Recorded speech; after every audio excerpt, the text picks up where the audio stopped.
বাজারটির নাম সিপাহীপাড়া বাজার, যেটাকে একসময় তেঁতুলিয়া থানার মধ্যে একটি রাজকীয় বাজার বলা হতো। তবে এই বাজারটিকে রাজকীয় বাজার উপাধি দেওয়ার বেশ কিছু কারণ রয়েছে।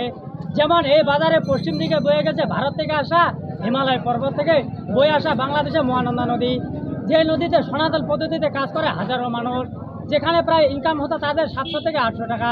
এর অপর প্রান্ত রয়েছে বাংলাবান্ধা স্থলবন্দর, যে স্থলবন্দর দিয়ে বাংলাদেশ, ভারত, নেপাল, ভুটান, চীন সহ বিশ্বের অন্যান্য দেশের সাথে বাংলাদেশের মাল আমদানি রপ্তানি হতো, যার কারণে বাংলাদেশের অর্থনীতির মধ্যে চাহিদা পূরণ করা হতো।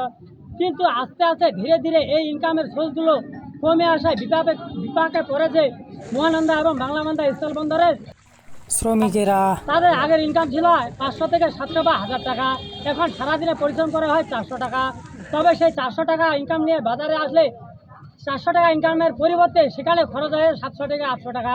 তবে এই সিপাহীপাড়া বাজারে আগে কীরকম মানুষ হতো বা কীরকম চলাফেরা করতো, আর এখন এ পর্যায়ে কীরকম মানুষ চলাফেরা করে বা বাজার করে, এই নিয়ে কথা বলবো একজন ভাইয়ের সাথে। চলুন কথা বলে। ভাই আসসালামু আলাইকুম।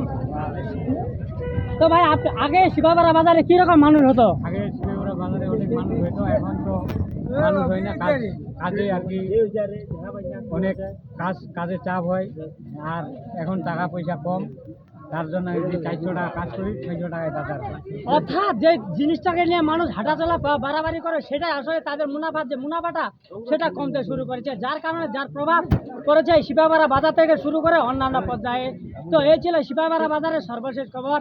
এরকম হাজারো তথ্যচিত্র নিয়ে আপনাদের মাঝে উপস্থিত হওয়ার ইচ্ছা ও প্রতিভা অন্তরে থাকলেও যোগাযোগের অর্থের মনের আশা মনে রয়ে যায়। সব খবর সবার আগে সব জায়গায় পৌঁছে দিতে আমি হাজির থাকি মোহাম্মদ আলমগীর কবির, মহানন্দা নিউজ, সিপাহীপাড়া বাজার, সিপাহীপাড়া।